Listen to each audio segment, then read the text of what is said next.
Hello, and welcome to the Business of Happiness podcast. I'm your host, Dr. Tarryn MacCarthy, and welcome to another episode supporting you in everything that you do, and especially in navigating this beautiful combination of serving your patients, your team, and actually living a life of fulfillment and happiness and feeling like you're thriving. You know, I went to a bookstore recently and this very sweet older woman, she must have been in her 80s. I was in Detroit with my daughter and stumbled on this independent bookstore, and this sweet older woman came up to me. She's the owner of the bookstore, another small business owner who I very quickly relate to, right? I don't know if you feel the same way, but whenever I see another small business owner, I have such a big heart and then feel such a close connection, because she said to me that she loves her bookstore and it's really been a part of the community and she's felt closer connected to the community. And I said, how long have you had this bookstore? She said 37 years. I couldn't believe it. I said, wow, this is such a testament to your ability to survive through COVID and all the ups and downs of the economy that we've had over the past few decades. You know, an independent bookstore that's so unique. She said, honey, I don't survive, I thrive. And that has been my motto my whole life. I refuse to just survive this life. I'm here to thrive. And today, I want to bring that energy to you. Are you just surviving?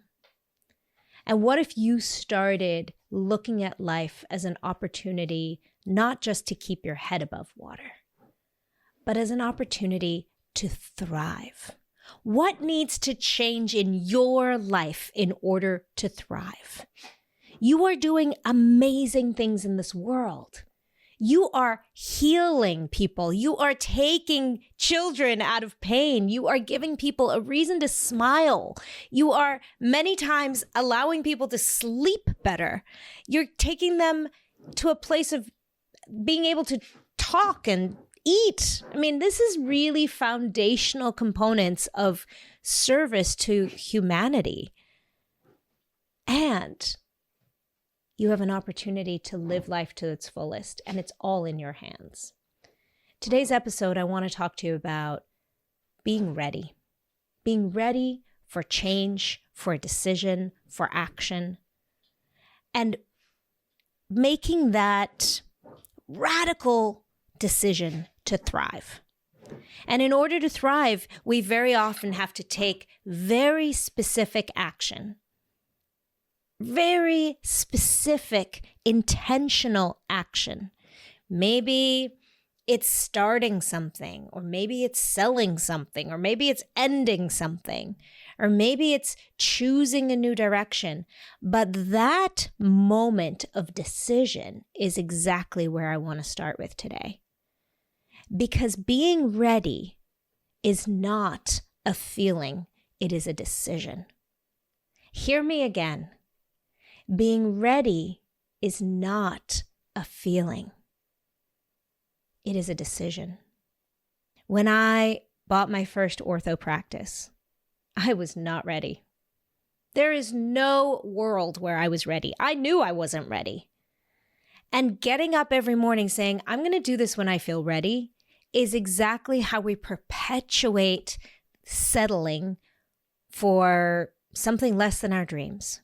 When I sold my ortho practice, my first ortho practice, I was not ready.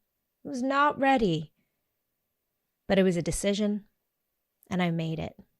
When I opened a scratch start practice after that, I was not ready. Sitting around waiting to be ready does not get you to a place of taking action. It's an excuse to procrastinate. This is true even in a microcosm world of every morning. I'll get up when I feel ready. You know that's not how it works. I will take a break when I'm ready. That's not how it works. It's a decision. And that decision is really founded in a decision to thrive. to live this life to the fullest. And really that is a decision too, because there are no rules. I know we have some societal rules that we create. We have rules in dentistry. We have rules in business. But all of those rules are just agreed upon. You get to create your own rules. You get to agree with yourself on your own rules. And here's another monumentous realization I want to share with you. You cannot make a mistake. I just described for you buying and selling and starting and selling practices in my career. None of them were mistakes. Look how many times I changed my mind. That ability, that willingness to be nimble, to pivot, to change your mind is such a strength in business. Over and over and over again, we see evidence of this.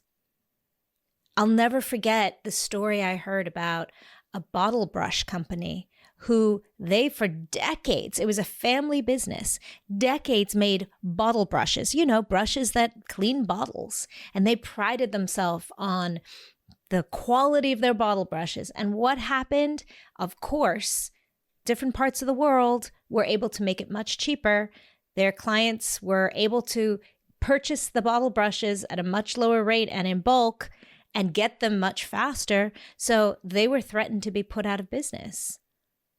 What did they do? They pivoted and they started making these incredibly high quality brushes to clean the outside of rocket ships.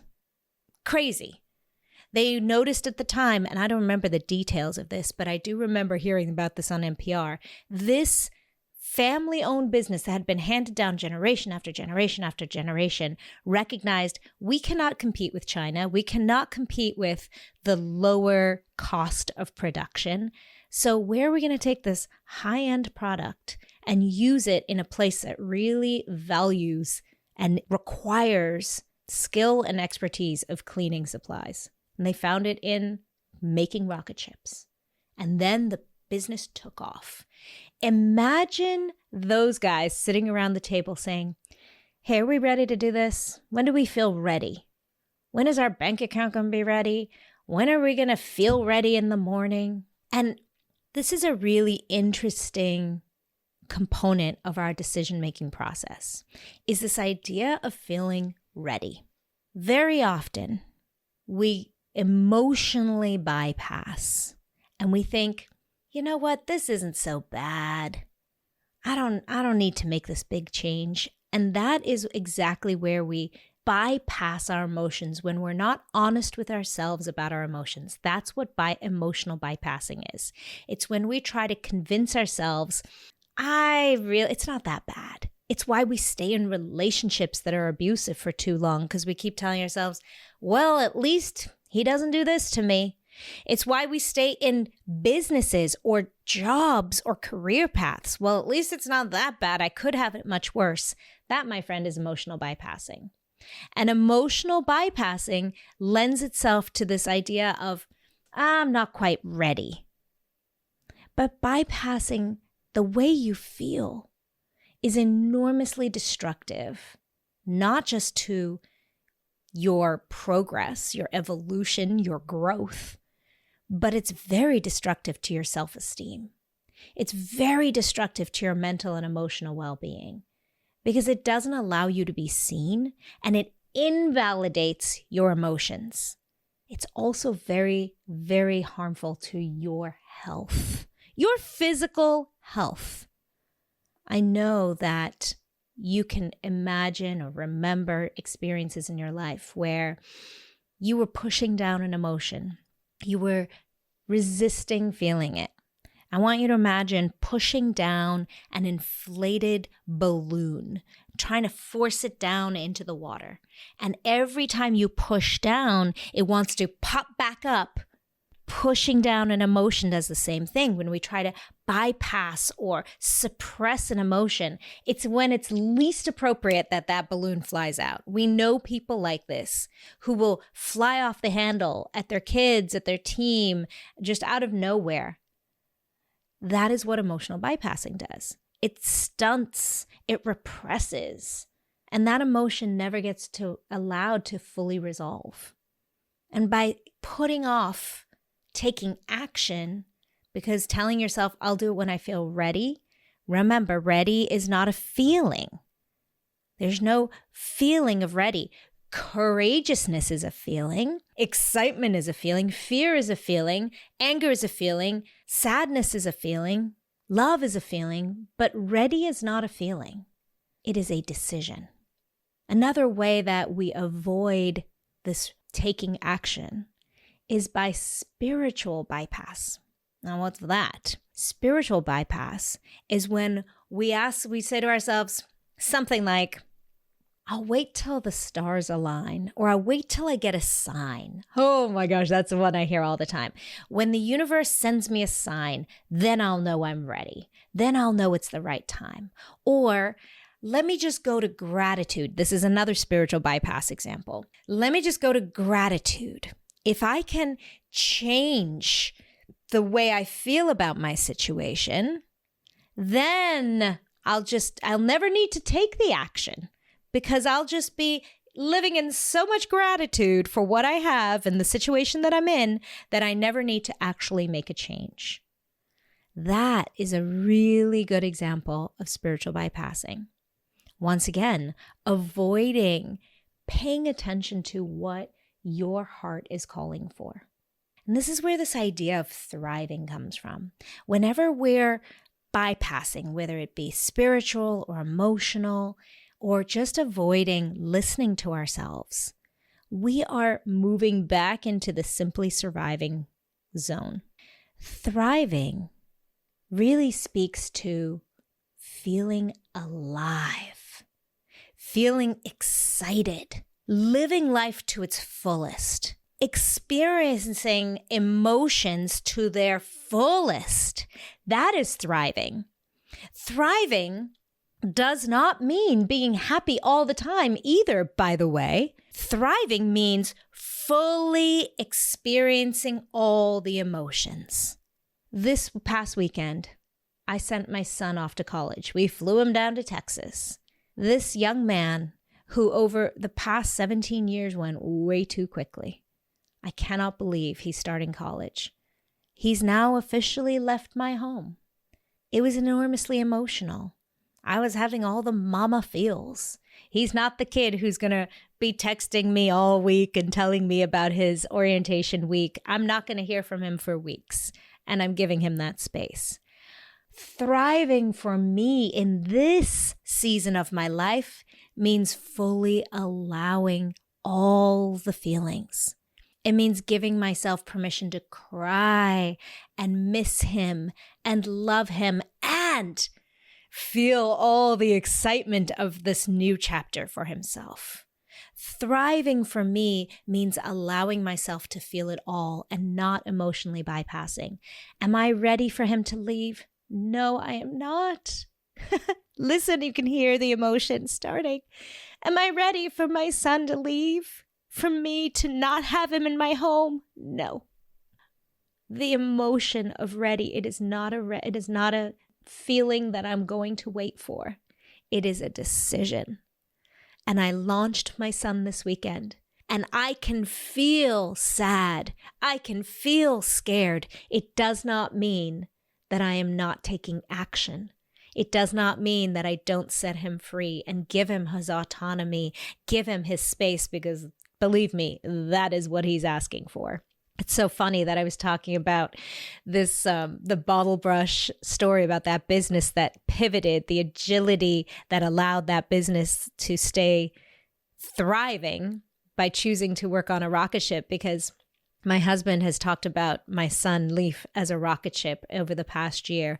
You know that moment right before a rocket ship takes off and it's combustion and that the engine is just going and there's flames and the ground is shaking and that thing just wants to take off. You just want to set it free. That has been my son maybe more than a year. He is ready. Am I ready? Am I going to sit around and wait to be ready? He'll never leave if I do that. Ready was a decision. I am ready to bring you to school, and ready to set you free. If I continued to hold on to him, I would be hurting him so much. I would be hurting our relationship. So I know that ready is a decision. And yet I fully allow all the emotions that go along with it. This is exactly what I did when I sold my practice.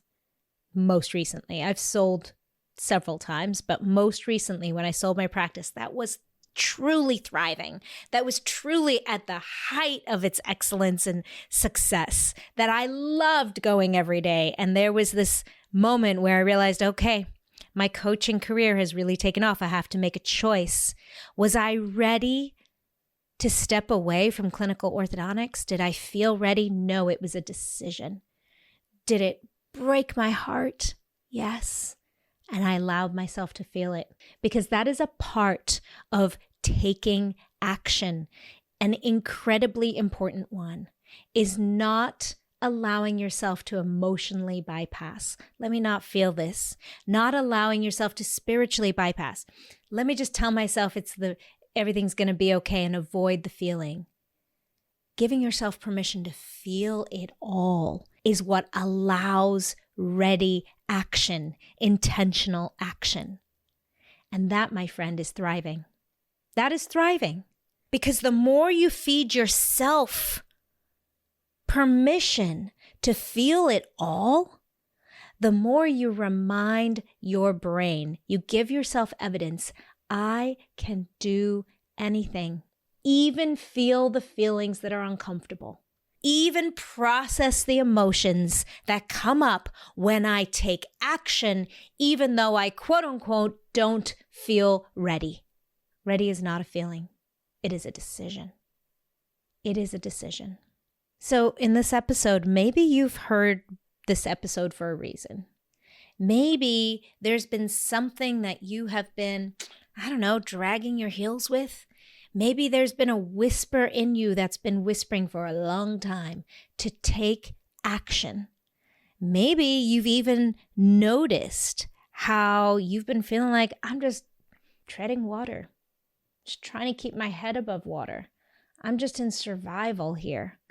And if you've noticed any of that language, allow yourself to ask yourself, what needs to happen in order for me to truly thrive?